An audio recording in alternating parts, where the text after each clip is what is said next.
Film का 46 साल film का एक्टर फिट रहने के लिए जिम में जाता था, लेकिन 5 दिन पहले उसी जिम में एक्सरसाइज करते हुए अटैक आया, वहीं गिर गया, वहीं मर गया। इससे कई महीना पहले राजू श्रीवास्तव करोड़ों को हंसाने वाला उसी जिम में जाता था ताकि मैं फिट रहूं, जैसे मेरा बेटा जिम में जाता है। जहां हम फिट रहें, अच्छा से रहें, कौन नहीं निकले। और हम पहले तो नाम भी हम नहीं जानते थे कि जिम में क्या होता है। इधर 2-4 साल से जानने लगे, वहां जाके फिटनेस, हजरत फिटनेस, आपको भी थोड़ा रहना है फिटनेस, शुगर लेवल नॉर्मल रहे, बीपी नॉर्मल रहे, कौन नहीं निकले तो आप भी चलिए जिम में, आप भी चलिए वहां, आप भी वहां चलिए, एक्सरसाइज कीजिए डेली सुबह शाम 1-1 घंटा, और आप फिट रहेंगे। वही एक्टर सब जाता है, फिट रहता है, जिम में जाता है, हम भी जाते हैं। और आजकल सबको सेहत की फिक्र हो गई, सब लोग जिम में जा रहे हैं। अभी 10 दिन पहले की बात है, 46 साल बिल्कुल जिम में यकीन करने वाला, फिटनेस में विश्वास करने वाला, जरा भी कहीं से कोई अंग बाहर ना निकले, पेट सही रहे, सब सुडौल रहे, अब वो वेंटिलेशन पे भी नहीं गया हो, वहीं जिम करते करते अटैक आया, वहीं गिरा, मर गया। और राजू श्रीवास्तव करोड़ों को हंसाने वाला, वो जिम जाता था ताकि मैं फिट रहूं, ढेर दिन तक जवान लगूं, और फिर हंसा हंसा के करोड़ों कमाऊं और मस्ती करूं जिंदगी में। लेकिन क्या पता कि 50 से पहले ही जिम में गया और वहीं पे अटैक आ गया, गिरा, वेंटिलेशन पे गया, 2-4-10-20 दिन रहा, वहीं मर गया। और तुम जिसकी नकल कर रहा है उसका हाल जिम में क्या हो रहा है। करोड़ों के फ्लैट में 5 दिन के बाद उसकी सड़ी हुई लाश निकल रही है। इतना गिरा बांध के रख ले कि छोकरी करने, नाचने गाने और फिल्म के हीरो की नकल करने में तुम जो चाहता है कि जिंदगी में सुकून मिल जाएगा, नहीं मिलेगा। अगर सुकून मिलना था तो सुकून उसको उसकी जिंदगी में मिलता जो बंबई में 50 करोड़ का फ्लैट रखता है, जिनके दरवाजे पे 10 करोड़ की कार लगी हुई है, जिनका एक पांव अमेरिका में, दूसरा पांव ब्रिटेन में रहता है, जो हिंदुस्तान में नहीं बल्कि जो मार्केटिंग वाशिंगटन डीसी में करता है, जो टोरंटो कनाडा में मार्केटिंग करता है, उसको तो रहना चाहिए। लेकिन नहीं, वो अमेरिका जाता है इलाज कराने के लिए, वहां से डेड बॉडी वापस आती है। मलेशिया, सिंगापुर जाते इलाज कराने के लिए, वहां से लाश लौट के घर आती है। तो तुमने जिसकी नकल में इंजॉय करना चाहा, इंजॉय वहां नहीं है, सुकून वहां नहीं है। तो सुकून है कहां? अला बिज़िक्रिल्लाह तत्मइन्नुल कुलूब। जान ले अगर किराए के मकान में अगर रात में सजदा है, दिन में तिलावत है, जिक्र दुरूद है, अल्लाह की इबादत है, वह फूस का गांव तेरे लिए जन्नत का नमूना बन जाएगा। वहां करार मिलता है, वहां सुकून मिलता है। अगर 50 करोड़ का बंगला, अगर वहां इबादत नहीं है, तिलावत नहीं है, अल्लाह का जिक्र नहीं है, तो वही घर की दीवारें काटने दौड़ेंगी, वही घर शैतान का अड्डा बन जाएगा। इसलिए तो मैंने कहा था, आज जो घुमक्कड़ का कल्चर चला है, 50 करोड़ का बंगला और जाते हैं नदी नाला पहाड़ देखने के लिए। बात तो सच यही है कि उस घर को उन्होंने कॉमेडी से, संगीत से, हराम कामों से जो आलूदा किया है और जो हराम के पैसे से तामीर की है, अब उस घर में रहने को मन नहीं करता, दीवारें काटती है, आउटिंग को जाना चाहता है, बाहर होटल में खाना चाहता है, इसलिए घूमने का कल्चर बढ़ गया। लेकिन उससे पूछ जिनकी खानकाहों में सजदा है, जहां 1000 डेली दरूद है, 1000 कलमा है, जहां रोजाना 1 खत्म कुरान है, जहां रोजाना तस्बीहात है, वहां 50 साल गुजर गए, झोपड़ी छोड़ने को दिल नहीं करता है। बाहर न जाओ तहज्जुद की नमाज कज़ा ना हो जाए, बाहर सफर पे न जाओ नमाज़े 5 जगह ना छूट जाए। वहां जौ की रोटी है पर बादशाहों से ज्यादा सुकून है, वहां मिट्टी की दीवार है पर बादशाहों के महल से ज्यादा सुकून है। बात सच वही है, जिस घर में गाना होगा, जिस घर में बिला वजह मोबाइल का चलाना होगा, जिस घर में गंदी चैटिंग होगी, जिस घर में हराम की ईंटों से बना हुआ महल होगा, वहां कभी सुकून नहीं मिलेगा। इसी तरह घूमता रहेगा, इसी तरह मर जाएगा, कभी डल झील जाएगा, कभी ऊटी देखने जाएगा, कभी कश्मीर जाएगा, कभी बैंकॉक जाएगा, इसी हालत में जलील और रुस्वा होकर मर जाएगा। और जिसने अपनी झोपड़ी को इबादत से सजाया, तिलावत से सजाया, उसकी झोपड़ी जब तक वह जिंदा रहे बादशाहों के लिए काबिल रश्क बन जाती है। और जब वह जिक्र इलाही करने वाला मर जाता है, उनकी कब्र पे भी करोड़ों का मेला रहता है। उनकी कब्रों के वसीले से अल्लाह दुआएं कबूल फरमाता है। नारे तकबीर, नारे रिसालत, उलमाए अहले सुन्नत, मसलके आला हजरत, नारे तकबीर, नारे रिसालत। सुभान अल्लाह, अल्लाह सच्चा, अल्लाह की बात सच्ची। अब इसके बाद अब भी और कोई कमजोरी है ईमान रह जाएगा? अभी 2 साल पहले आपने सुना होगा पूरे हिंदुस्तान में किस कदर चंद शरीरों ने जीना महाल मुश्किल कर दिया था। मार के भगा देंगे, बाहर का आदमी आएगा उसको यहाँ जगह दे देंगे, और तुम यहाँ का तुम्हारे पास Aadhaar card, PAN card, bank passbook और सर्टिफिकेट, ये चारों पेपर में नाम नहीं मिलेगा, तुमको भगा के बांग्लादेश भगा देंगे, डिटेंशन कैंप में डाल देंगे। क्या शरारत, क्या बदतमीजियां थी। पूरा हिंदुस्तान में इसे खतरनाक माहौल पैदा कर दिया। कोई कागज नहीं भी रहे, मैं इस मुल्क में 1000 साल से मेरे बाप दादा रहते हैं, यही कोई प्रूफ नहीं कि मैं इस मुल्क का बाशिंदा हूँ। नहीं, अब साहब नाम यहाँ आलम है, यहाँ मोहम्मद है, यहाँ खान है, यहाँ अंसारी है, बड़े बड़े मौलाना लोग सब बम्बई छोड़ छोड़ के घर आके, कोई सब बीएलओ के पास, कोई बैंक में, कोई कचहरी जा करके सब नाम दुरुस्त करने में लगा चुके। हंगामा पापा था। अब साहब लोग जीना मुश्किल हो गया, ये कर देंगे, वो कर देंगे, भगा देंगे, लगो पूरे हिंदुस्तान ये वो फलां चीना। मुसलमान परेशान हो गए। हर शहर में प्रदर्शन, हर शहर में धरना, कुछ कोई बात सुनी नहीं जाएगी, किसी की कोई 1000 चीखो चिल्लाओ, कुछ नहीं होगा। सब मुसलमान परेशान थे। 40 करोड़ मुसलमान अपने आप को असहाय, बेसहारा समझ रहे थे। लेकिन जिन लोगों की रातें इबादत में गुजरती, जो लोग रात भर आंसू बहाते, जो लोग आहे सहरगाही, ऐसा अल्लाह की विलायत ऐसे नहीं मिलती है। अल्लाह ताला किसी को वली ऐसे नहीं बनाता है क्योंकि अब मौज मस्ती करे, ऐसी मकान, ऐसी गाड़ी, ऐसी घर, खाए पिए, टोन ऊंचा करे और वली बन जाए, ऐसा नहीं होता है। डॉक्टर इकबाल कहते हैं, इश्क जब सिखाता है आदाब खुद आगाही, खुलते हैं गुलामों पर असरार शहनशाही। अत्तार हो, रूमी हो, रासी हो, गजाली, कुछ हाथ नहीं आता पे आगे सहरगाही। जब तक कि रात के आखिरी पहर में बंदा रोता नहीं है, आहो फुगा नहीं करता है, इस्तिगफार नहीं करता, आंख से आंसू के कतरे नहीं बहाता, विलायत का दरवाजा बंद रहता है। विलायत उसी को मिलती है जो रात के आखिरी पहर में बिस्तर से उठ जाता हो। ततजाफा जुनूबुहुम अनिल मदाजिअ यदऊन रब्बहुम खौफन व तमा, जिनकी करवटें बिस्तर से अलग हो जाती हैं। वल मुस्तगफिरीन बिल असहार, जो रात के आखिरी पहर में इस्तिगफार करने वाले, व यस्तगफिरून बिल असहार, जो रात के आखिरी पहर में इस्तिगफार, अपने गुनाहों की माफी मांगते हैं। रात भर इबादत तिलावत और रात के आखिरी पहर में इस्तिगफार। जो 1000 बार डेली इस्तिगफार करेगा, औलाद में बरकत होगी, आसमान से बारिश होगी, रोजी में इजाफा होगा, बदन में ताकत मिलेगी, गुनाहों की माफी होगी। जब घर में संकट और मुसीबत दिखाई पड़े तो कसरत से इस्तिगफार करें, अस्तगफिरुल्लाह रब्बी मिन कुल्लि ज़ंबि व अतूबु इलैह। और रात में फजर के टाइम से थोड़ा सा पहले उठकर वह तस्बीह जो फरिश्तों की तस्बीह है, सुभानअल्लाह व बिहम्दिही सुभानअल्लाहिल अज़ीम व बिहम्दिही अस्तगफिरुल्लाह, यह तस्बीह फरिश्तों की तस्बीह है। जो गरीबी पैहम जिसके पास बराबर आ रही है, कारोबार में तरक्की नहीं हो रही है, परेशान है, वह हर रात को उठ करके आखिरी पहर में इस तस्बीह को 100 बार पढ़ा करे। हदीस का मफहूम है कि वो चाहे या ना चाहे, दुनिया जलील होकर उसके कदमों पे आ जाएगी। यानी मालदार बनना उसके लिए तय है, मगर ये काम तो मुश्किल है। तावीज के लिए आदमी दौड़ता है, तावीज दे दीजिए, मगर ये काम नहीं करता, मुश्किल है आदमी के पास। तावीज लेने से बेहतर है कि खुद तावीज वाला काम करो। रात के आखिरी पहर में उठ के तस्बीह पढ़ो, ये फरिश्तों की तस्बीह है। आखिरी पहर में रोना, आज से 50 साल पहले मुस्लिम मोहल्ले में गुजर जाए, मर्द अलग रोते थे, औरतें अलग आंचल फैला के रोती थी, इस्तिगफार करती थी। मोमिन की बस्ती की पहचान थी आखिरी पहर में इस्तिगफार की आवाज, कलमा शरीफ की आवाज, कुरान पाक की तिलावत की आवाज, रोने सिसकियां भरने की आवाज। और आज मोमिन बस्ती की पहचान है जहां कॉमेडी की आवाज, डीजे की आवाज, जहां साहब बेंजू की आवाज, जहां तेज आवाज में बाजा बजाने, फिल्में देखने की आवाज। गैर मुस्लिम तो संभल गए।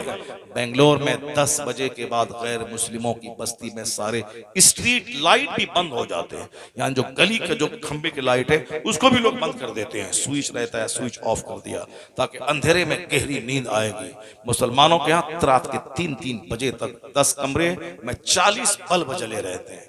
10 कमरे के 10 4 बल्ब, 40 बल्ब जले हुए हैं। और उनके यहाँ जिस कमरे में काम है उसी कमरे में बल्ब जल रहा है, दूसरे कमरे में काम नहीं है तो सारा बल्ब ऑफ है। काम हुआ, ऑफ किया, चलाया। हमारे यहाँ बिल्कुल फ्री की बिजली है, जैसे कि फ्री का पैसा आता है, ना बिजली जलाने का ढंग है। कल अगर बिजली गुम हो जाए, पानी नहीं मिले, पानी नहीं चढ़े, तो सारा मकान सड़ जाए, मकान बदबूदार हो जाए। गरीबों के चापाकल से, हैंड पाइप से पानी लाए, तब समझ में आ जाता है कि ये बिजली का क्या रोल है और बिजली कितनी कीमती चीज है। अभी है तो बिला वजह सारे बल्ब जल रहे हैं। जहां जरूरत हो वही बल्ब जलाए, जहां जरूरत नहीं हो उस ऑफ रहे। मैंने एक अरबपति को चेन्नई में देखा, मुसलमान था वो, उसके यहाँ देखा वॉशरूम में गए, बल्ब ऑन किया, फिर वहां से निकले, बल्ब ऑफ हो गया। दूसरे सारे कमरे के बल्ब ऑफ है, जहां हॉल में बैठे हैं लोग वही बल्ब जल रहा, अगर अंदर कमरे में घुसे लाइट ऑफ। मैंने कहा कितना बिल आता होगा? कहा वो 2500 समथिंग बिल आते हैं। 2000 उसके लिए तो ऐसी हाथ का मैल है, गरीबों मिस्किनों को 5000 10,000 20,000 ऐसे लुटाता रहता है। कोई मौलाना गया किसी काम से, मदरसे का चंदा 10,000, मौलाना को इनाम दे दिया 1,000, या आप अपने खर्चे के लिए रखिए, ये 2,000 मदरसे के लिए रखिए।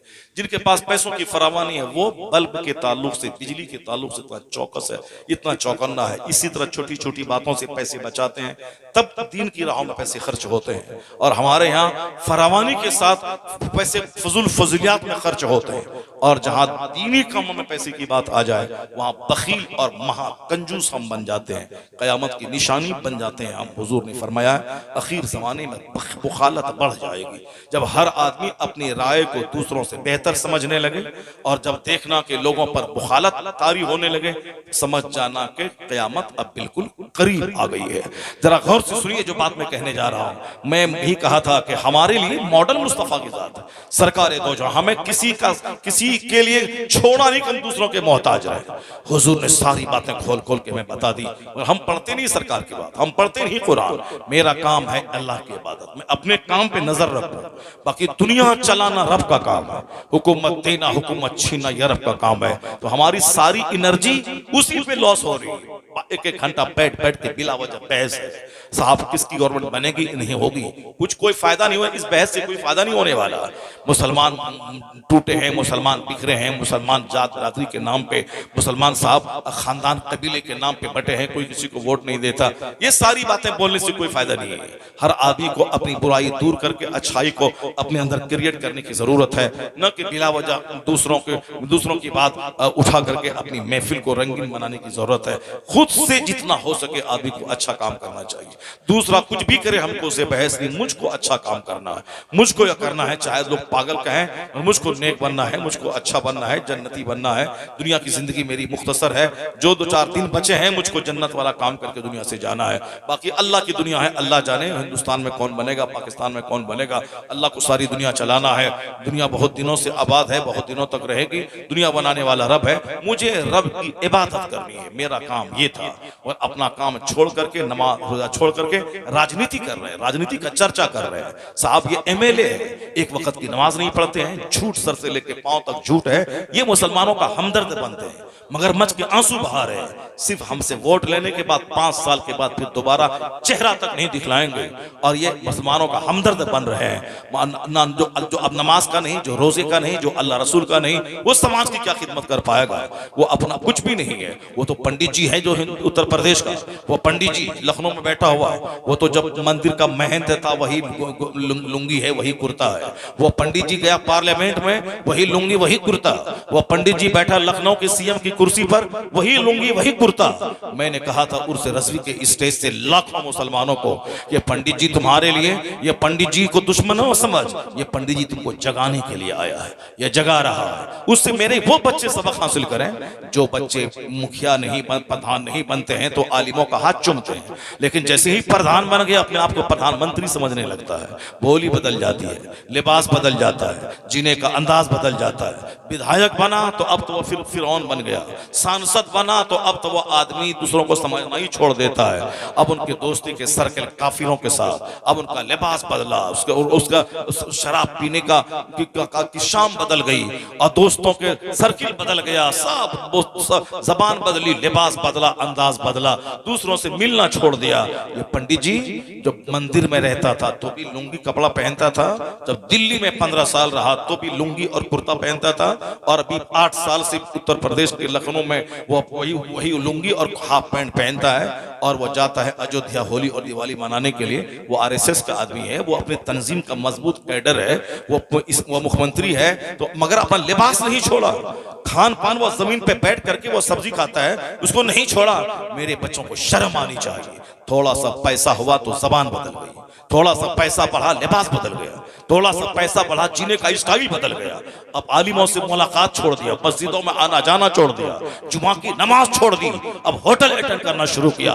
तुम्हें उस पंडित जी से सबक हासिल करना चाहिए और यह कसम खाना चाहिए कि जब ये पंडित जी मंदिर से लेकर के पार्लियामेंट तक, पार्लियामेंट से लेकर सीएम हाउस तक अपना लिबास नहीं छोड़ा, अपने मजहब के साथ वफादार रहा, तो मैं भी चाहे प्रधान रहूं तो भी मुस्तफा का गुलाम रहूंगा, विधायक रहूं तो भी गुलाम रहूंगा, सांसद बनूं तो भी गुलाम रहूंगा, दिल्ली पहुंचूं तो भी गुलाम रहूंगा, और अरबपति बनूं तो भी मुस्तफा का गुलाम, मजदूर रहूं तो भी मुस्तफा का। नारे तकबीर, नारे रिसालत, उलमाए अहले सुन्नत, मसलके आला हजरत, नारे तकबीर, नारे रिसालत। सईद मन वअज़ लिगैरिही, अक्लमंद वो है जो दूसरों से नसीहत हासिल करे, जो दूसरों से सबक हासिल करे, दूसरों से सबक हासिल करे। अगर कुछ अच्छाई गैरों में भी हो तो उस अच्छाई को अपने अंदर आदमी को ग्रहण करना चाहिए, अखज़ करना चाहिए। ऐसा नहीं कि सिर्फ निगेटिव पॉइंट रखना चाहिए। हम उम्मीद रखेंगे पंडित जी से कि मेरी मस्जिदों में एसी लगा दे, मेरी मस्जिदों में कालीन बिछा दे, मेरे मदरसों को सोने का बना दे। क्यों बनाएगा वो अपनी तंजीम को मजबूत करेगा, वो जिस तंजीम से रिलेटेड है वो अपना काम करेगा। तुम मुसलमान है, तुम अगर डीएम बन गया अपने मदरसों का ख्याल रख, तुम अगर अरबपति बन गया अपने गरीब भाइयों का ख्याल रख, तुम अपने इस्लामी लिबास का ख्याल रख, अपने घर में तिलावत और इबादत का ख्याल रख। तो वो अगर नाचे गाएगा तुम ही नाचे गाएगा नहीं, वो नाचना उसको चाहिए तो शराफत उसमें आ गई, और जिनको शरीफ बनना चाहिए वो नाचने लगा। जरा गौर से सुनिए, सरकार दो जहां की सुन्नतों की पैरवी में दोनों जहान की भलाई का राज छुपा हुआ है। सरकार अपने मकसद हयात पे नजर रखिए, बाकी हुकूमत किसकी बनेगी अल्लाह का काम है। अल्लाह नमरूद को सल्तनत देना भी जानता है, और नमरूद जब खुदाई का दावा करे तो एक छोटे मच्छर से तड़पा तड़पा के मारना भी जानता है। मेरा खुदा फिरौन को मिस्र का हाकिम बनाना भी जानता है, और 400 साल की लंबी छूट देना भी जानता है। और अगर उसके दिमाग में कीड़ा काटे कि मैं खुदा हो गया, लोग मेरी परस्तिश करें, तो उसे पानी में डुबा के तड़पा के मारना भी जानता है। मेरा खुदा वो है जो कारून को बेपनाह खजाना देना भी जानता है, और अगर दिमाग में कीड़ा काटे उसके तो सारे खजानों समेत जमीन में धंसाना भी जानता है। मेरा खुदा वो है जो अबू जहल को कुरैश का सरदार बनाना भी जानता है, और अगर दिमाग में कीड़ा काटे मुस्तफा के कत्ल का प्लान बनाए, उसे 2 बच्चों के हाथों मैदान बद्र में जलील करके मारना भी जानता है। इसलिए कभी भी नर्वस होने की जरूरत नहीं, अपने रब से रिश्ता मजबूत रहे, कुरान पाक की तिलावत डेली रहे, नमाज पंजगाना पाबंदी से अदा हो, चाहे जनाजा घर से निकले तो भी नमाज न छूटे, चाहे बारात घर से निकले तो भी नमाज न छूटे, हर हाल में पाबंदी से नमाज अदा हो। बाकी फिर इंतजार करें, जो रब कल के नमरूद को नहीं छोड़ा है वो आज के नमरूद को भी नहीं छोड़ेगा, जो रब कल के फिरौन को नहीं छोड़ा है वो आज के फिरौन को भी नहीं छोड़ेगा, जो रब कल के कारून को नहीं छोड़ा है वो आज के कारून को भी नहीं छोड़ेगा, जो रब कल के अबू जहल को नहीं छोड़ा है वो आज के अबू जहल को भी नहीं छोड़ेगा। मेरे रब का कानून है कि मैं नेमतें देता हूं, जब बंदा नेमतों की नाशुक्री करता है, उसका गलत इस्तेमाल करता है, तो हम उससे नेमतें छीन लेते हैं। तो कल गरीब का बच्चा था नमरूद, उसे दुनिया का हाकिम बना दिया, लेकिन जब सजदा करवाने लगा एक मामूली मच्छर से तड़पा तड़पा के मार दिया। तो आज भी जो लोग नेमतों में खेल रहे हैं, जिनके पास सेहत है, जिनके पास दौलत है, जिनके पास मुलाजमत है, जिनके पास नौकरी है, जिनके पास हिंदुस्तान की कमान है, वो न समझें कि मेरा अपना हक था जो मुझको मिल गया, वह समझ लें कि वह आसमाइशों में गिरफ्तार है, उसको आसमाइशों में डाल दिया गया है। इतनी बड़ी नेमत है, उसका शुक्र अदा करें, गरीबों को हक दिलाएं, लोगों को मत सताएं, समाज में दूध का दूध पानी का पानी फैसला करें, समाज के सारे शहरियों को अपनी औलाद के समान उसको माने, और भेदभाव बरतना छोड़ दें, आप सब कुछ छोड़ दें। वर नहीं, मेरा कुरान कहता है बादशाहत देने वाला खुदा अब बादशाहत छीनने वाला खुदा, तो जहां थे वहीं दोबारा अल्लाह पहुंचा देगा, क्योंकि मेरा खुदा इतना बड़ा है जिन का कमाल कभी सवाल पजीर नहीं होता। हर आने वाला दिन एक नई शान का वो मालिक है। कुल्ल यौमिन हवा फी शान है मेरा खुदा, तमाम कमालात का जामे है मेरा खुदा। यानी अब मेरा खुदा इतनी ताकत का मालिक है, उसके नजदीक 400 साल 4 मिनट है, 14 साल 14 सेकंड भी नहीं है। वह बादशाह अगर देना जानता है तो फिर कुर्सी छीन कर हाथ में कटोरा दे के भीख मंगवाना भी जानता है। कुलिल्लाहुम्मा मालिकल मुल्क तूतिल मुल्क मन तशा व तंज़िउल मुल्क मिम्मन तशा व तुइज़्ज़ु मन तशा व तुज़िल्लु मन तशा बियदिकल खैर इन्नका अला कुल्लि शैइन क़दीर। अरब के बकरी चराने वालों को अल्लाह ने रूम का हाकिम बना दिया, अरब के खाना बदोशों को अल्लाह ने ईरान का हाकिम बना दिया। जब उनको जज्बा पैदा हुआ कि मुझको अल्लाह की जमीन पे अल्लाह का निजाम कायम करना है, तो वो निकल के कश्ती में आग लगा दी। या तो अब यहाँ इस स्पेन में मेरी कब्र बनेगी, दुश्मनों से लड़ते लड़ते मैं मर जाऊंगा, या फिर इस्लाम का झंडा मैं गाड़ दूंगा। तो जो अब मरने के लिए जाता है शहादत पाने के लिए कि दोबारा लौट के घर नहीं आना है, कश्ती में आग लगा देनी है, फतह तो उसी का कदम चूमती है।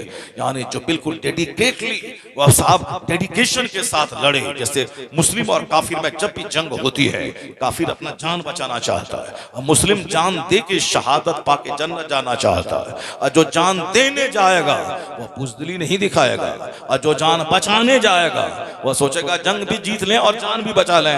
ऐसा नहीं होता है। और जो जान देने जाता है उससे कभी भी कोई पंगा नहीं ले सकता है, क्योंकि वह जान बचाने नहीं गया, वो जान देने गया है। जब जान देने गया है तो आसानी से जान नहीं देगा, आखिरी दम तक 2 4 10 20 50 को जहन्नम पहुंचाएगा, फिर आखिर में शहादत का जाम पिएगा। ये हमारे बुजुर्गों ने तुमको भी समझाया है। ताकतवर मोमिन अल्लाह को पसंद है, ताकतवर मोमिन बनिस्बत कमजोर मोमिन के अल्लाह को पसंद है। जो हदीस मैंने पहले पढ़ी थी, ताकतवर मोमिन अल्लाह को पसंद है, ताकतवर मोमिन अपनी बीवी को खुश रखेगा, ताकतवर मोमिन 5 वक्त नमाज पाबंदी से पढ़ेगा, ताकतवर मोमिन मक्का से अरफात 17 किलोमीटर दूर पैदल चल के हज करेगा, और हर कदम पे 6 करोड़ नेकी मिलेगी। आला हजरत ने पूरी जमीन की पैमाइश की है और बताया है कि कितने खरब, कितने अरब, कितने करोड़ नेकियां पैदल चलने के बाद मिलती हैं। हर कदम के बाद 6 करोड़ नेकी मिलती जो पैदल चलेगा। बदन में ताकत रहेगी, सीना मजबूत रहेगा, तब बंदा पैदल चलेगा। यहाँ तो गुटखा खा खा करके इतना कमजोर बंदा हो गया है कि 10 कदम दौड़ता है तो सीना कांपने लगता है, और सीने पे हाथ रख के चलता है। तो इतना कमजोर आदमी न अपनी बीवी को बचा पाएगा, कमजोर आदमी न नमाज पढ़ पाएगा, कमजोर आदमी न हज कर पाएगा, कमजोर आदमी न पासपोर्ट ऑफिस में लाइन में लग करके 2 घंटा खड़ा रह पाएगा। बेशुमार लड़कों को हम लोग देखते हैं वो लाइन में खड़ा है, अब साहब चक्कर आया गिर गया। ये छोकरा 18 साल का चक्कर आया गिर गया, या 28 25 30 35 50 साल का बूढ़ा अधेड़ आदमी वो लाइन में खड़ा है 5 घंटे से, कोई चक्कर नहीं है। और ये 18 साल का छोकरा चक्कर आया है गिर गया है। सिर्फ सिगरेट पीना, तंबाकू खाना, गुटखा खाना, झूठ बोलना, 24 घंटे स्क्रीन पे निगाहें टिका के फिल्में और फजूल बातों को देखना। मोबाइल आग से चार्ज होता है, और आग को कंट्रोल में रखोगे तो घर में खाना बनेगा, और आग अगर गालिब आ गई तो पूरा घर जलकर राख हो जाएगा।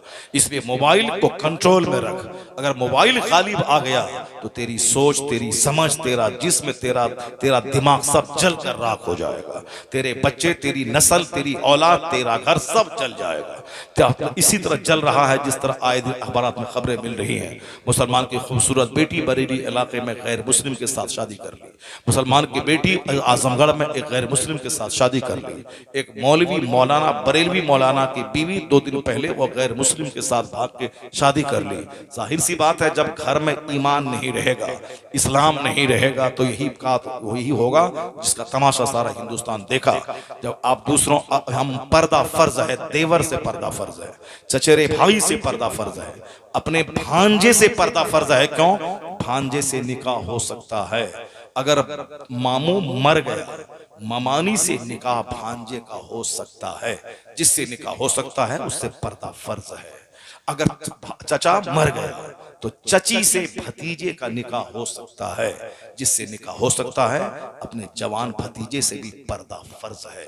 जिसने भी अपने जवान भतीजे के साथ अपनी बीवी को नहीं, वो तो बेटा है, वो तो बेटा है, भेजा, कुछ दिनों के बाद पता चला कि चचा अपनी जगह है, भतीजे के साथ दिल बहला रही है उनकी बीवी भतीजे के साथ। और एक भतीजे ने अपने चचा को गोली मार दी कुछ दिन पहले, जब वो चचा ने सख्ती की कि नहीं तुमको ऐसे इनके साथ नहीं जाना है, उन्होंने गोली मार दी अपने चचा को। अब तुमको छोड़ देंगे, तुम चचा मेरे बाप का भाई हो तो क्या भागो, इसको मैं नहीं छोड़ूंगा। ये हिंदू दोस्त गैर मुस्लिम दोस्त के साथ एग्जाम दिलाने के लिए भेज रहा है बड़े मौलाना साहब। अब जब वो दोस्त उसकी बीवी को लेके चला गया, अब उसी से शादी रचनी। एक तो शादी करना अलग है, मजहब खत्म हो गया, दीन खत्म हो गया, काफिरा बन गई, मुर्तद बन गई। अब कहीं का नहीं रही, ना दुनिया का ना आखिरत का। जवानी तो 10 साल के बाद खत्म हो जाएगा, चेहरा तो चमड़े का चेहरा तो ढल जाएगा, जवानी तो रहेगी नहीं। जो लोग जवान थे और आज बूढ़े हो गए, जो औरतें जवान थी वो आज बूढ़ी होगी, लाठी के सहारे चल रही है। जवानी आज है कल खत्म, मगर मरने के बाद जहां जाना है वहां का एक दिन 50,000 साल के बराबर होगा। असल रुसवाई वहां की, असल बेइज्जती वहां की। इसलिए हर मुसलमान पे लाजिम है doctor, engineer, professor, IAS officer, IAS, ये मत करे। अपने बेटे के ईमान की फिक्र करे, अपने बेटे के अकीदे की फिक्र करे, अपनी बेटी के ईमान की फिक्र करे, अपनी बेटी के अकीदे की फिक्र करे। यही सब तमाशा होता रहेगा, महफिलें उजड़ती रहेंगी, तो फिर तुम्हारे बच्चों को दीन कौन सिखलाएगा, तुम्हारी औरतों को दीन कौन सिखलाएगा। शादी ब्याह में जो धमाल मचेगा, डीजे बज रहा है, मजा मिल रहा है, तो फिर क्या होगा। जिस शादी की पहली तारीख को ही हराम काम कर दिया गया, वो शादी आगे रंग क्या लाएगी, यही रंग लाएगी कि डकैत औलाद पैदा होगी। यही रंग, जिस शादी में हराम दाखिल हो, नबी की सारी बात को ताक पे रख दिया गया। हुजूर ने कहा था निकाह में नेक औरत का सिलेक्शन करना, नेक औरत अगर रहेगी तो औलाद अच्छी होगी। तुमने सिर्फ नाक और चेहरा और कलर देखा, इंटरमीडिएट और ग्रेजुएशन की डिग्री के बारे में पूछा, नहीं पूछा कि दरूद ताज याद है कि नहीं, दुआए क़ुनूत याद है कि नहीं, नहीं डीएलएड किए हैं, करिए कि नहीं करिए। अब नाक खूबसूरत है, चेहरा खूबसूरत है, ओके मेरी तरफ से ओके है, आप कब आएंगे, आइए, शादी की तारीख तय कीजिए। ये नहीं पूछा कि आज उम्र थी इनके 18 साल, अभी 40 साल तक शादी इसकी नहीं हुई। ये साहब एमए कर रही है, पीएचडी कर रही है, उम्र हो गई 38 साल 40 साल। ये 20 साल जवान होने के बाद किस तरह गुजरे, कहीं चोर दरवाजे से कहीं एबोर्शन तो नहीं हुआ, 2-4-10 लड़कों से गलत संबंध तो नहीं रहे, कुछ नहीं। नाक लंबी है, आंख बड़ी है, चेहरा गोरा है, चेहरे पे गोश्त है, मेरी तरफ से ओके है। चाहे 4 हमल पीछे से गिर गया हो, वो सब चलता है दुनिया में। आजकल कौन उतना पकड़ता है, कौन देखता है। तुमको जो करना था पहले किए, हमको जो करना था हम करे। अब शादी के बाद दोनों एक साथ मिलकर रहेंगे। यहाँ आखिरी हद तक लोग सरेंडर कर चुका है। आज से 25 साल पहले मेरे शेख ने कहा था कि अनटच्ड लड़की जिसको कोई टच नहीं किया हो, आज करोड़ों में कोई मिलती है। कहां कराऊं अपने बेटे की शादी, कहां करूं, किसका निकाह, किसका सिलेक्शन करूं। अभी तो साहब ज़िना को लोगों ने फैशन बना लिया, अपने शौहर से लड़ाई है, अजनबी मर्दों से 1-2 घंटे तक मुंह साहब घुमा के कब लड़ाई है, अपने शौहर से लड़ाई है। इस कदर लड़ाई है कि रात दिन मखाने का मैदान है घर। हमारे उलमा को कहना पड़ा कि तुम्हारा घर समाज में जलील हो रहा है, अगर लड़ना ही है तुमको तो तुम भी अरबी सीखो, अपनी बीवी को भी अरबी सिखा दे, और दोनों मिलकर अरबी में लड़ो, ताकि पड़ोसी समझे कि वहां कलमा खानी हो रही है, वहां कलमा खानी हो रही है। इस कदर मैदान जंग घर बना हुआ है, लड़ाई झगड़े अखाड़ा।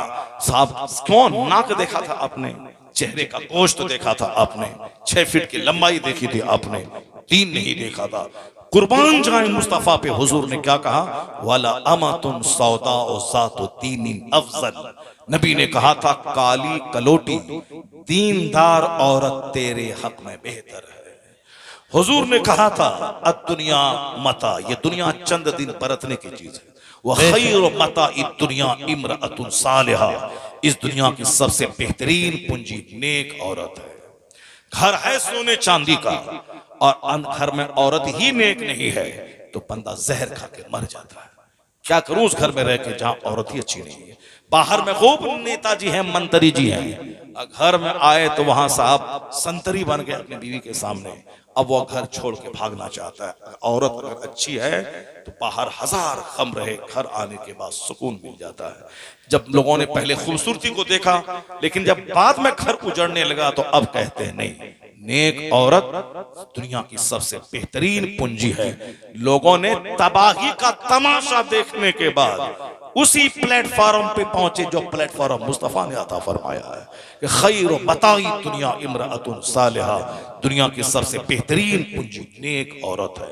पहले तो मनमानी, पहले तो शरारत, पहले तो घमंड और गुरूर, मौलाना मौलवी मदरसा मस्जिद पीर फकीर हटा, पैसा कमाओ, पैसा बोलता है, पैसा बोलता है, पैसा बोलता है। पहले तो पैसा बोलता है, पैसा, फैक्ट्री, मकान, अरबों की दुकान। ये मौलाना मौलवी को कुछ नहीं मिलता है तो बोलता है सुन्नत पे अमल कीजिए, तो इस पे चलिए। कौन चलता है उस पर, कौन अमल करता है, कौन अमल करता है। और बाद में जब फटती है और बाद में जब ज़कात बंटने लगती है, जब तबाही का तमाशा देखता है, तब बोलता है बात वही सच्ची है जो मुस्तफा ने कही है। तबाही का तमाशा देखने के बाद उसी प्लेटफॉर्म पे बंदा आता है जो प्लेटफॉर्म मुस्तफा ने अता फरमाया है। और आज जब बच्चे हाथ से बिगड़ने लगे, इंजीनियर डॉक्टर बनने के बाद माँ बाप के नाफरमान पैदा होने लगे, माँ बाप कहते हैं हजरत पैसा, तावीज़ दी, तावीज़ दीजिए, तावीज़ दी, तावीज़ दीजिए। तो तावीज़ से थोड़ी कुछ होने वाला, मैं वही बात तो रिपीट कर रहा हूँ। तावीज़ नहीं होता है, बल्कि नेचुरल सिस्टम से काम करना पड़ता है। जैसी जमीन वैसी फसल, जैसा दरख्त वैसा फल। माँ जमीन है, जमीन। माँ के पेट में बच्चा 9 महीना रहता है, बाप के पेट में नहीं रहता। बाप बीज डाला, 9 महीने तक बच्चा माँ के शिकम में रहता है। माँ का दूध बच्चा नहीं पीता, बच्चा बाप का दूध नहीं पीता है, बच्चा माँ का दूध पीता है। 2 साल तक माँ के सीने से चिपक के बच्चा रहता है। इसलिए बच्चों में ज्यादा कैरेक्टर माँ का मुंतकिल होता है, बच्चा माँ से ज्यादा अटैच रहता है। माँ 3 मुश्किलात से ज्यादा गुजरती है, एक दूध पिलाना, एक तकलीफ से जन्म देना और 9 महीना पेट में रखना। इसीलिए हुजूर से जब पूछा गया मन अहक्कु बिहुस्न सहाबती, मेरे हुस्न सुलूक का सबसे बेहतर मुस्तहक़दार कौन है, हुजूर ने कहा था माँ। फिर कहा गया तो कहा माँ, फिर कहा गया तो माँ, फिर चौथी बार कहा तो कहा अब बाप। 3 बार माँ की खिदमत के ज्यादा मुस्तहिक है, 3 गुना ज्यादा। चौथी दफा बाप का नाम लिया, क्यों? माँ ने 3 खतरनाक पीरियड से माँ गुजरी है जिससे बाप नहीं गुजरा है। माँ पेट में 9 महीने रखी है, बाप नहीं रखा है। तकलीफ दे पीरियड है, तकलीफ से जनी है। 1000 तलवार के मारने के बराबर तकलीफ होती है जब बच्चा पैदा होता है। उस पीरियड से माँ गुजरी है। और फिर 2 साल तक सूख के कांटा बनकर छाती का दूध माँ पिलाती है, बाप नहीं पिलाता है। इसीलिए बाप से 3 गुना ज्यादा माँ खिदमत का मुस्तहिक है। एहतराम बाप का ज्यादा है, खिदमत माँ का ज्यादा। क्योंकि बाप तो माँ का भी राजा बादशाह है, इसीलिए बाप का एहतराम ज्यादा है, मगर खिदमत माँ की ज्यादा है। माँ बोले पानी लाओ, बाप बोले पानी लाओ, पहले माँ को पानी दिया जाएगा, क्योंकि उनके एहसानात बाप के मुकाबले में 3 गुना ज्यादा है, इसलिए उसका हक 3 गुना ज्यादा है। माँ जमीन माँ है, 9 महीने बच्चा वहां रहता है, 2 साल बच्चा उनके सीने से चिपक के दूध पीता है। इसलिए अगर वो जमीन अगर बंजर मिल गई तो फसल जलकर राख हो जाएगी। आप तो नाक और चेहरा देख के एंजॉय कर लेंगे, मगर जो बच्चा उसके शिकम में पैदा हो, परवरिश पाएगा, वो बच्चा माँ का कैरेक्टर लेके आता है। जमीन अगर बंजर हुई फसल जल जाएगी। इसीलिए औरत चाहे हमारी एंजॉय के काबिल ज्यादा हो ना हो, नाक थोड़ी सी टेढ़ी हो चलेगा, रंग काला हो चलेगा, लेकिन कैरेक्टर अगर उम्दा हो तो फिर वो इतना ज्यादा चलेगा कि मैं मर भी जाऊंगा, मेरी नस्लें महकती रहेंगी। और अगर नाक लंबी रही, आंख बड़ी रही, चेहरा गोरा रहा तो ठीक है, 2 साल तक एंजॉय करते रहे। 3रे साल अगर बच्चा नहीं हुआ तो अजमेर में चिल्ला करने के लिए पहुंच गए, बाबा 2 साल हो गए बच्चा नहीं हो रहा है। औरत कहती है तलाक दिलवा देंगे इस बहू को, बेटे से 2 साल हो गए बच्चा नहीं हुआ है। तो फिर क्या हुआ? अब तो बच्चा के लिए शादी हुई है। पहले तो नाक और नक्शा और चेहरा देखा, एंजॉय करेंगे तो अब एंजॉय करो, अभी तो नाक नक्शा आएगी। फिर बच्चा नहीं हुआ तो फिर क्यों अजमेर, बरेली और बगदाद दौड़ रहा है? इसका मतलब यह निकला कि सिर्फ नाक और मुंह नहीं, बच्चा चाहिए, ताकि बच्चा मेरी दौलत की निशानी, मेरे खानदान की निशानी, मैं मर भी जाऊं तो मेरी यादगार, अब पहले तो 10 साल के बाद बच्चा पैदा होता था, और आज तो 1 साल के बाद बच्चा पैदा ना हो तो घर में हंगामा बापा है। सारे लोग एक दूसरे से काना फूसी करना शुरू कर दे। इसका मतलब है कि बच्चा चाहिए, तो बच्चा चाहिए तो जमीन चली हुई तुमने अगर चुन लिया, जो यूज्ड हो बदन, यूज्ड हो हाथ, यूज्ड हो चेहरा, उस यूज्ड बदन में से जो बच्चा परवरिश पाएगा कैसा होगा समझ सकते हो। इसलिए अनटच्ड, अछूत 50 करोड़ रुपए का गोल्ड औरतों को हसीन नहीं बना पाता है जितना उसका अनटच्ड बदन उसको हसीन बनाता है। न आंख बहकी हो, न जबान बहकी हो, न हाथ को गैर मर्द ने टच किया हो। इंजॉय करो और अपनी आने वाली नस्लों को तबाह करके चली जाओ। इंजॉय करो, अपने बाल बच्चों को नाकारा और महापापी छोड़ के दुनिया से चली जाओ। ऐसा थोड़ी होता है कि हम कुछ भी करें, कुदरत के सिस्टम के खिलाफ काम करें और रिजल्ट ऐसा बरामद हो जाए। ऐसा नहीं होता है। हम खाएं सोएं और डीएम बन जाएं, नहीं होता है। डीएम बनने के लिए 18 घंटे डेली पढ़ना पड़ता है। डीएम बनने के लिए आदमी किताब का कीड़ा बनना पड़ता है, स्टडी करनी पड़ती है, हाई क्लास के कोचिंग सेंटर लेना पड़ता है और फिर मेहनत करनी पड़ती है, तब बंदा बनता है।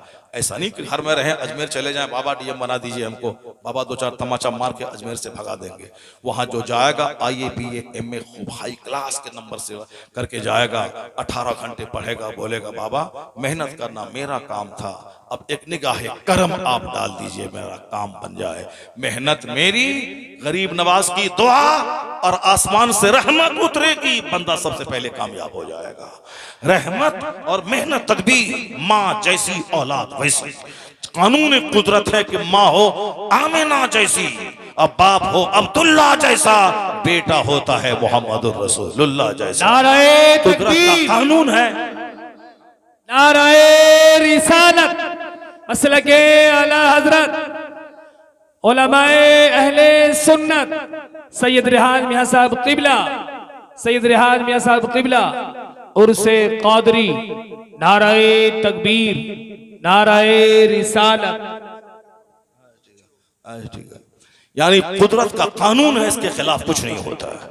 जब माँ हो फातिमा जैसी और बाप हो अली जैसा, माँ ऐसी लाजवाब के रात दिन भर सब फराइज का एहतमाम और एक सजदे में रात गुजर जाए, और बाप ऐसा हो कि रात भर सजदा दिन भर जिहाद, 4-4 दिन का फाका हो और जो कर्ज ला के आता हो गरीब मिस्किन यतीम में खैरात कर दे। जब बाप अली जैसा, माँ फातिमा जैसी, तो बेटा हसन और हुसैन पैदा होता है। बेशक सुभान कुदरत का कानून है। जब बाप हो सैयद अबू सालेह जैसा और माँ हो ऐसी सर से लेके पांव तक नेकी का खूगर, सर से लेके पांव तक नेकियों का मुजस्समा, जिसकी जबान आंख हाथ पांव सब नेकियों से सजे हुए हो, और बाप दिन भर जहाद और रात भर इबादत, जिसको बाप ने लूली लंगड़ी अपाहिज गोंगी तक कहा हो, जो सर से लेके पांव तक नेकी से सजा हुआ खिलाफे तकवा कोई काम हो, उस दाग को धोने के लिए इस तरह उन्होंने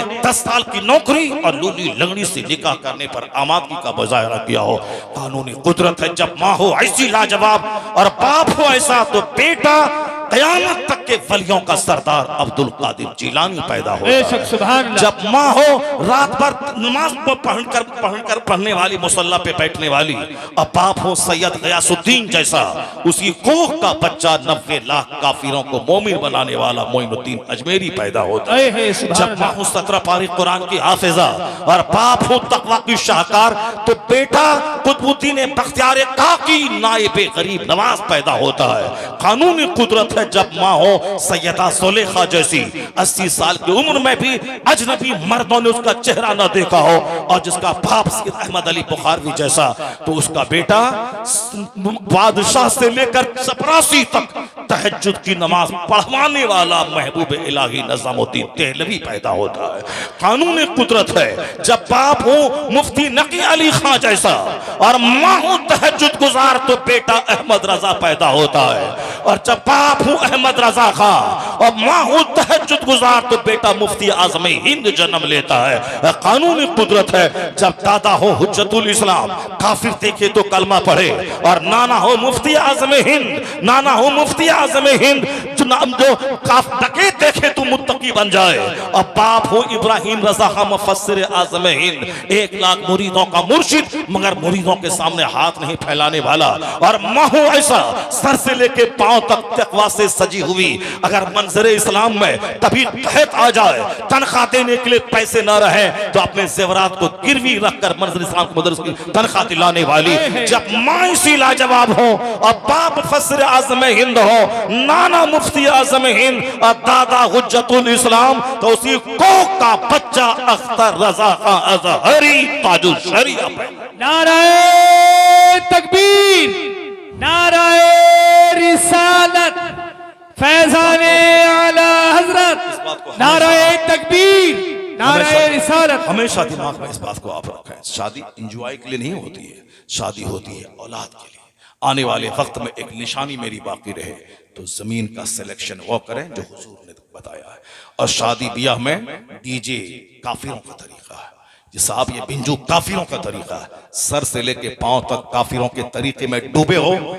और हकीकत कड़वी लगती है तुमको, ये तो गनीमत शुमार करके तुझे हक बताने वाला कोई मौजूद है, तुम्हारे सीने में से घमंड निकालने वाला मौजूद है, वरना तेरी हाँ में हाँ मिला के तुझको जहन्नम पहुंचाने वाला तो हर कदम कदम पे मौजूद है। शादी में हराम शामिल हो तो उसके से जो बच्चे पैदा होंगे उसका क्या हाल होगा। इसलिए शादी में फजूल खर्ची बंद कर दे। मुस्तफा से बड़ा कोई नहीं, मुस्तफा की बेटी से बड़ी कोई नहीं। मुस्तफा ने अपनी बेटी की शादी मस्जिद नबवी में 10-20 सहाबा के दरमियान कर दी। चाहते नबी तो 1 लाख सहाबा का खाना जन्नत से मंगवा लेते, अली को सोने का ताज पहना देते, लेकिन हुजूर ने न जन्नत से सोने का ताज मंगवाया, न 1 लाख सहाबा के खाने का इंतजाम किया, न कोई कार्ड की छपाई की, न कोई 1 लाख सहाबा के खाने के लिए उसको दावत दी। सिंपल ढंग से शादी करा दी ताकि क़यामत तक मेरे गुलामों के लिए एक रोशनी मिले।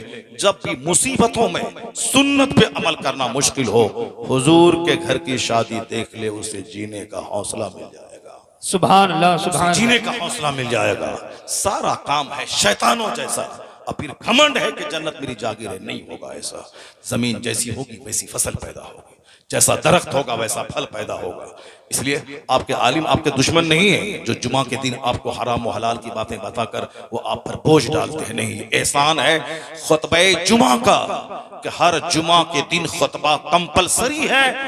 हर मुसलमान को नमाज जुमा पढ़ना लाजिम है, तो हर जुमा के दिन बगैर खुतबा के नमाज नहीं होगी। वो खुतबे जुमा में यही बताया जाता है ये हलाल है, ये हराम है, ये राइट है, ये रॉन्ग है, ये गुड है, ये बैड है, ये परमिटेड है, ये फॉरबिडन है, ये हराम है, ये हलाल है। इसीलिए बताया जाता है, वरना दूसरी कौमें में ओपन सूदखोर, ओपन ज़िनाकार, ओपन या शराबी मौजूद है। कौम मुस्लिम में और शराबखोर हैं मगर चोरी छुपे, ज़िनाकार हैं मगर चोरी छुपे, ओपन है। क्यों? उसका टोकने वाला कोई नहीं है। और हमारे यहाँ हर जुमा के दिन टोकने वाला हमारे आलिम मौजूद है। जिस घर में गार्जियन टोकने वाला हो उसका बेटा गुनाह करने से शर्माता है। एहसान खुतबे जुमा का, एहसान खुतबे ईदैन का, एहसान सीरत के जलसों का, एहसान हमारे मशाइख का जो अमर बिल मारूफ करते हैं, एहसान हमारे आलिमों का जो हमें टोका टोकी करके सीधा रखना चाहते हैं। जिसके यहाँ कोई टोकने वाला नहीं है उसके यहाँ गुनाह शबाब पे है, चरम सीमा पे है। जो कुछ भी आपके आलिम आपको कहते हैं वो आपकी तहकीर के लिए नहीं कहते हैं। जो दवा थोड़ी सी कड़वी होती है वो थोड़ी ज्यादा असर करती है। इसलिए अगर कुछ ऐसे जुमले जो आपको लगे कि आपके मुनासिब आपके लिहाज से सही नहीं है, वो जुमले तल्ख और कड़वे अगर हों तो उसको अच्छी कड़वी दवा समझ करके कबूल कर लीजिए। नसीहतों में कुछ तलखियां होती हैं। नसीहतों में जब आप अच्छा काम करते हैं तो आपके आलिमों को खुशी हासिल होती है, आपका उनका सीना बाग बाग होता है। लेकिन आपकी बदअमली से जब आप जहन्नम की ओर जा रहे होते हैं तो चूंकि आपका दीनी रहनुमा ये है, इनको तकलीफ होती है। आप लोग बहुत अच्छे आदमी हैं, 2 घंटे तक आपने हमारी तकरीर समाअत की। यही तकरीर उस वक़्त में हो जाती जिस वक़्त सारा मजमा भरा हुआ था, सारे लोग देख रहे थे। उस वक़्त में तकरीर हो जाती तो बहुत लोगों तक ये पैगाम पहुंच गया होता। इसलिए हमेशा आइंदा इस बात का ख्याल रखा जाए कि जो बुराइयां समाज में हैं उसको धीरे धीरे कम किया जाए, अच्छाइयों का माहौल पैदा किया जाए। आलिमों का एहतराम हर हाल में होना चाहिए, हमारा मजहब तो एहतराम का मजहब है। सादात का एहतराम हर हाल में होना चाहिए। जिनके घर से इस्लाम का सूरज चमका है उनका एहतराम करना। इमाम शाफी रज़ी अल्लाह ताला अन्हु ने आखिरी बात कह दी। लोग कहते हैं कि शाफी राफिजी है, अगर अहले बैत से मोहब्बत करना रिफ्ज है तो सारी दुनिया गवाह रहे कि मैं राफिजी हूँ। अल्लाह समद। क्या मतलब?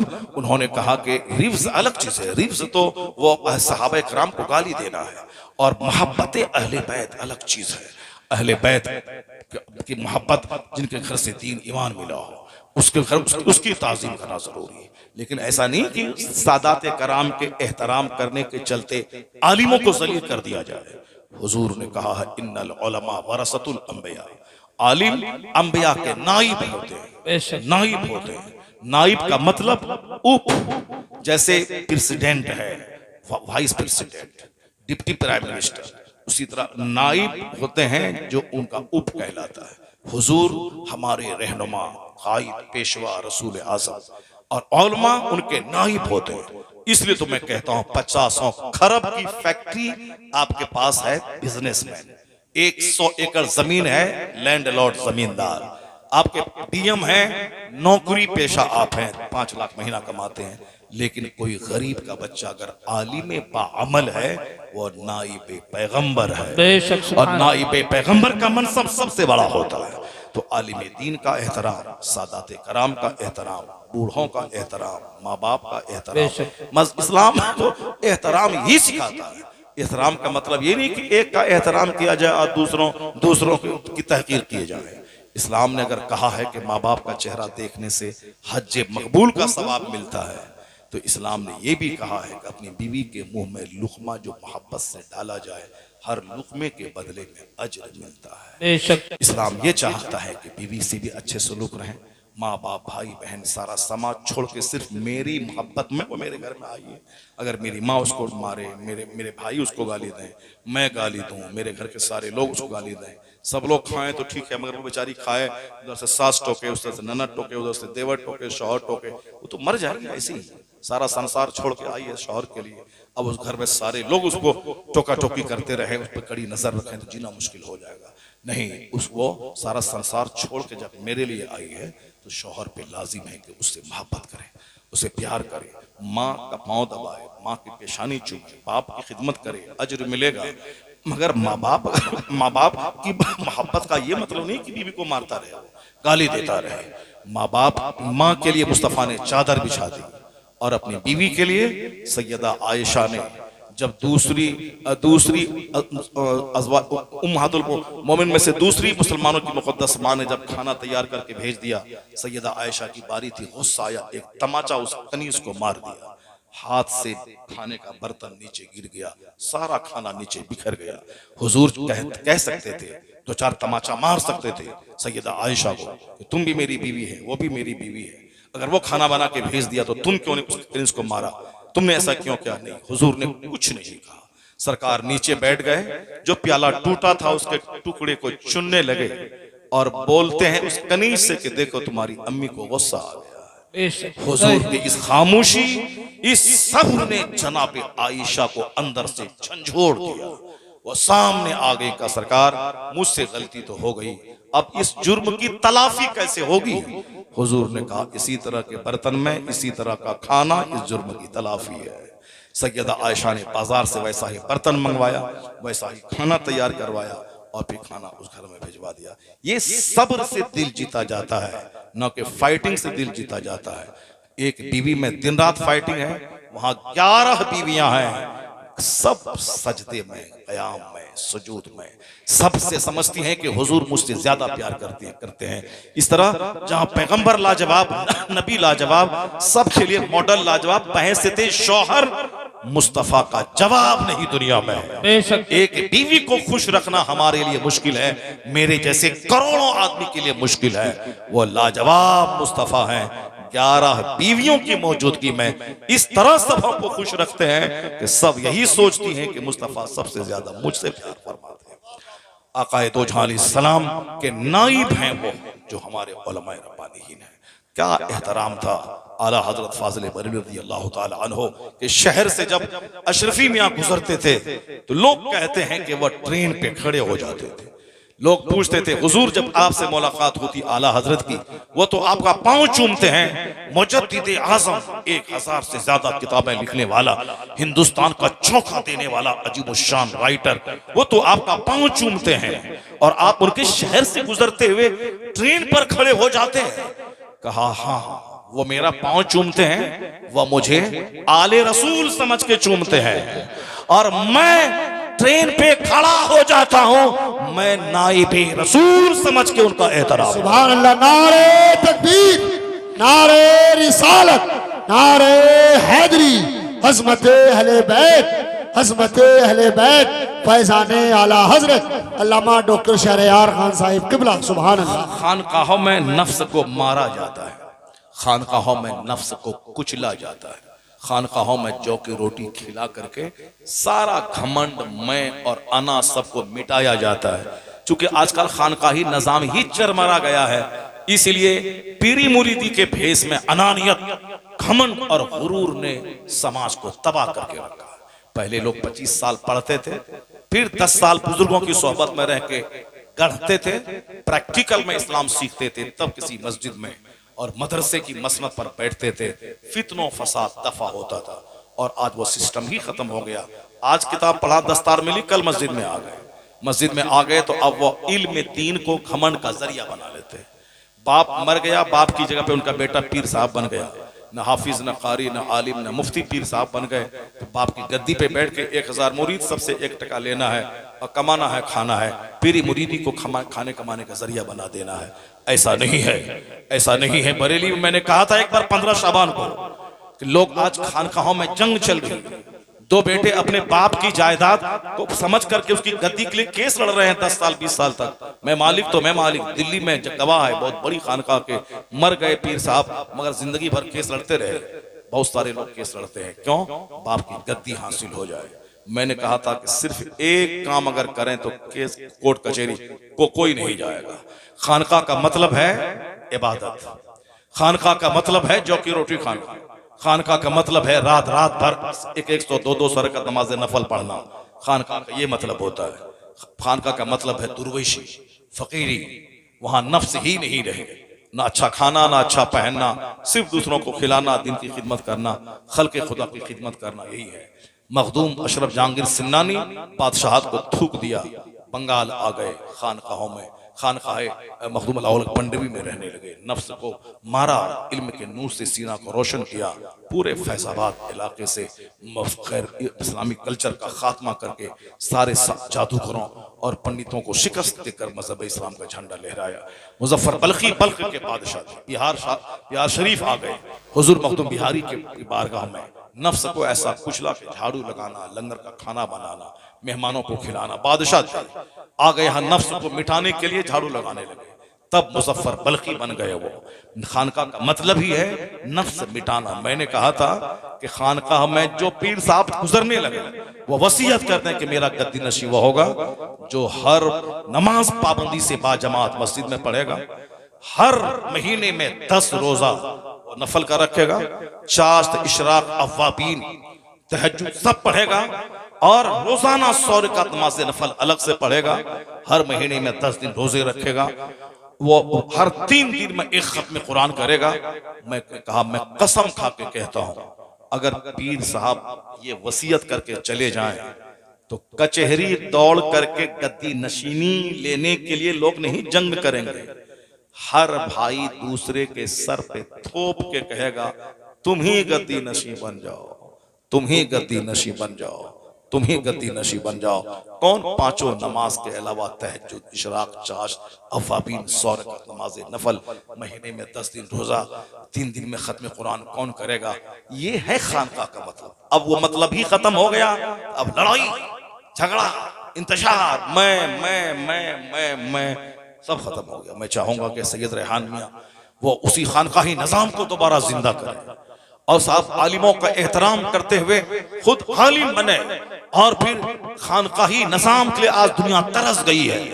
ऐसा निजाम आप करें कि जो उलमा मदरसों से फारिग हो जाएं, वो उलमा आपके पास 3 महीने रहने के लिए आ जाएं।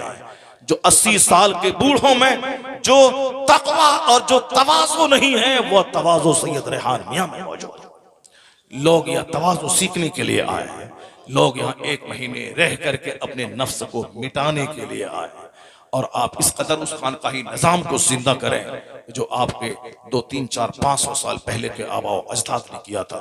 वो काम करें। दुनिया काम की जगह है, आराम की जगह नहीं है। 2 घंटे सो लेना ही काफी है। आला हजरत सिर्फ 2 घंटा सोते थे, बाकी 22 घंटे सिर्फ दीन की खिदमत में लगाते थे। 1000 के करीब किताबें लिखी। तो आज पूरी दुनिया में जहां भी उनकी किताब हथियार का काम दे रही है, जहां मुनाजरे में हम उनकी किताब से जंग जीतते हैं, तो डंका आला हजरत का बचता है। जिन्होंने नबी की गुस्ताखी की, वो तो जेल में जहर खाना चाहता है, मुर्तद वसीम रजवी। और वो जेल में बंद है बोटी राजा, और वो बंदरिया जिंदा रहने के बाद ही मुर्दा है। अब जिंदगी में सुख कभी नहीं मिलेगा। चौक पे टहल नहीं सकती है, डर है कि बाहर निकले कि कोई आके गर्दन छाड़ देगा।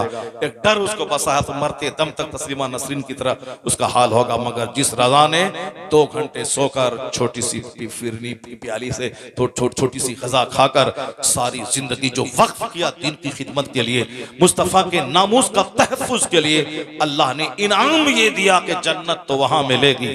इस दुनिया में वो मकबूलियत मिली कि अमेरिका में रजा रजा, हॉलैंड में रजा रजा, ऑस्ट्रेलिया में रजा रजा। रजा अकेले थे, आज लाखों आदमी के नाम के साथ लफ्ज़ रजा जुड़ा हुआ है। एहसन रजा, मोहसिन रजा, कमर रजा, समर रजा, मदरसों का नाम, मस्जिदों का नाम। पूरी दुनिया में जो रजा शनासी का माहौल बना है, उसको देखकर कहा जा सकता है कि वादी रजा की कोहे हिमालय रजा का है। जिस समत देखिए वो इलाका रजा का। A man who dedicates his life for the sake of Allah।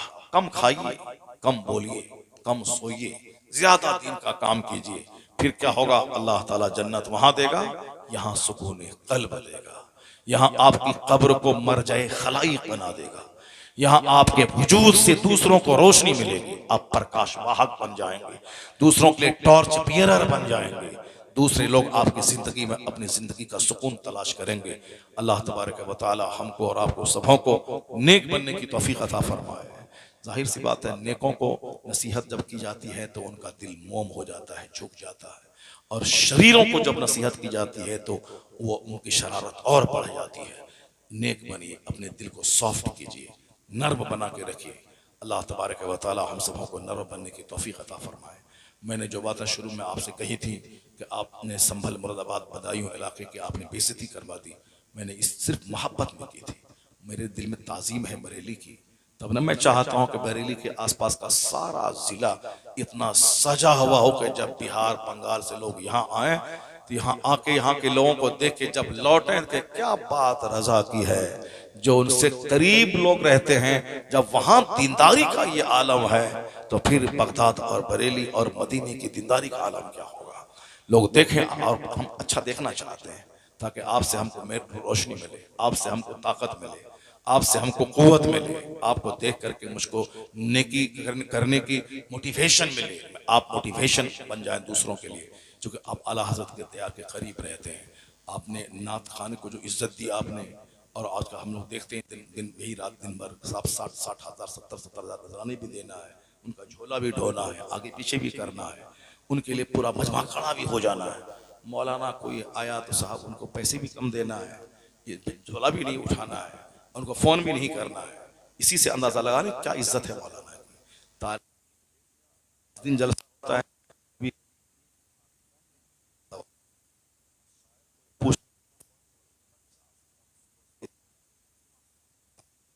कितना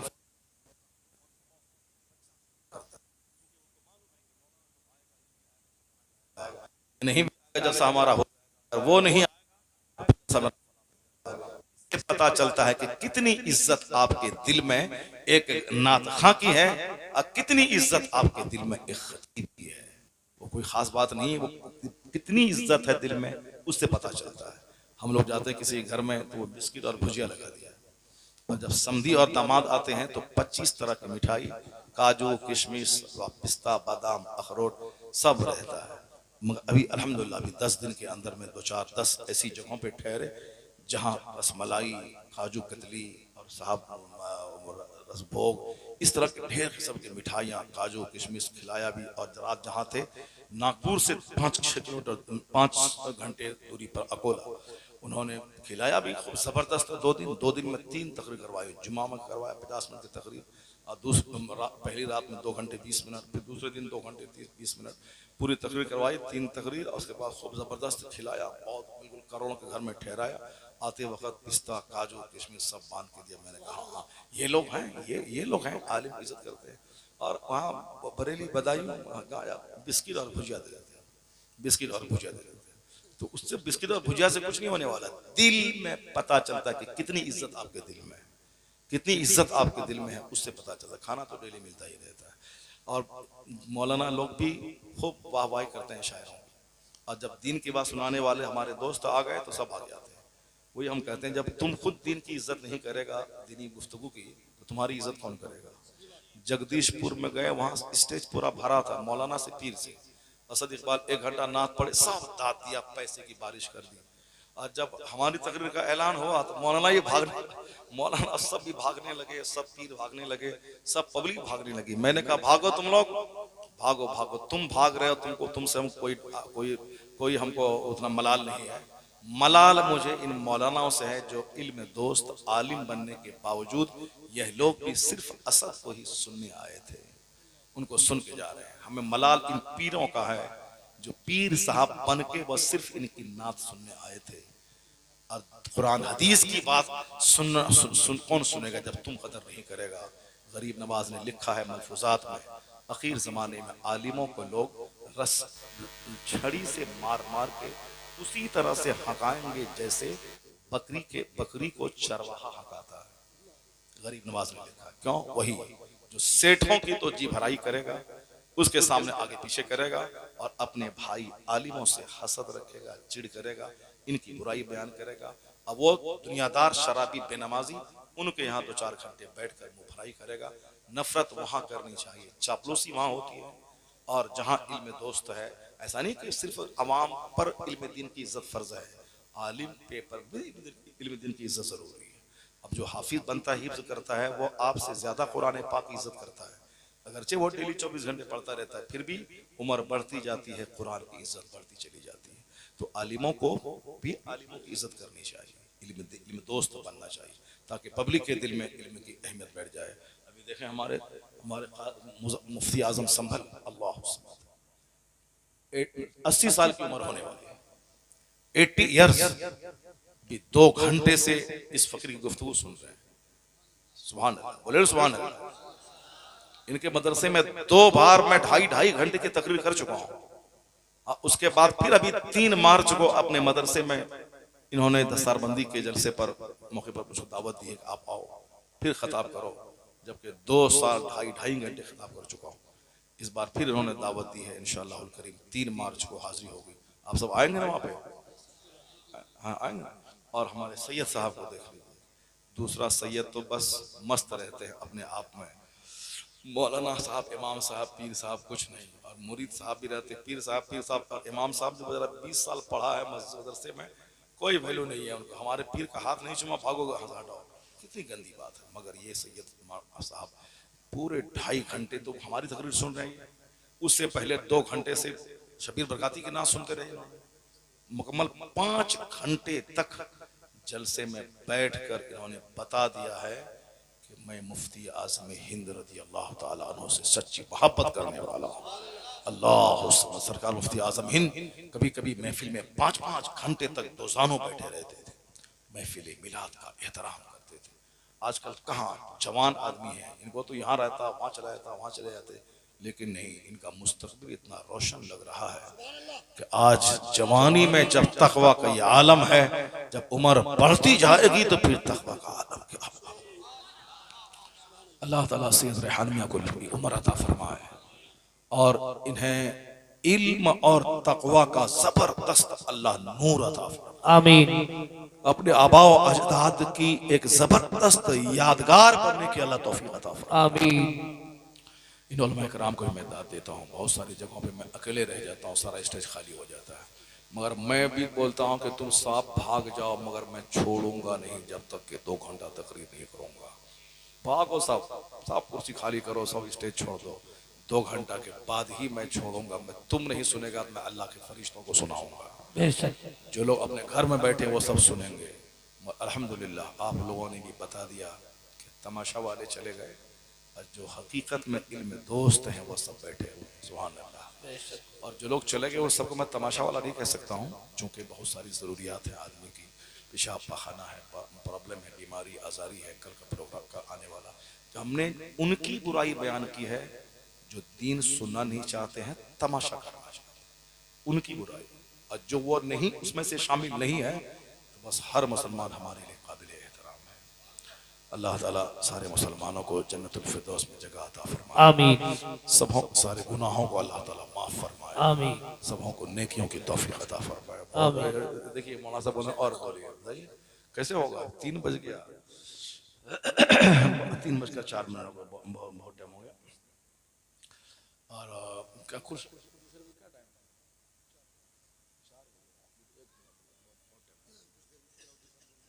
बस हो गया। तो हमारे मुफ्ती आजम संभल अभी 3 दिन पहले मैं वहाँ था, यहाँ पर मुरादाबाद में, हमारे वो हाजी आरिफ साहब के यहाँ, खरबपति है वो, आप लोग जानते होंगे, वो खरबपति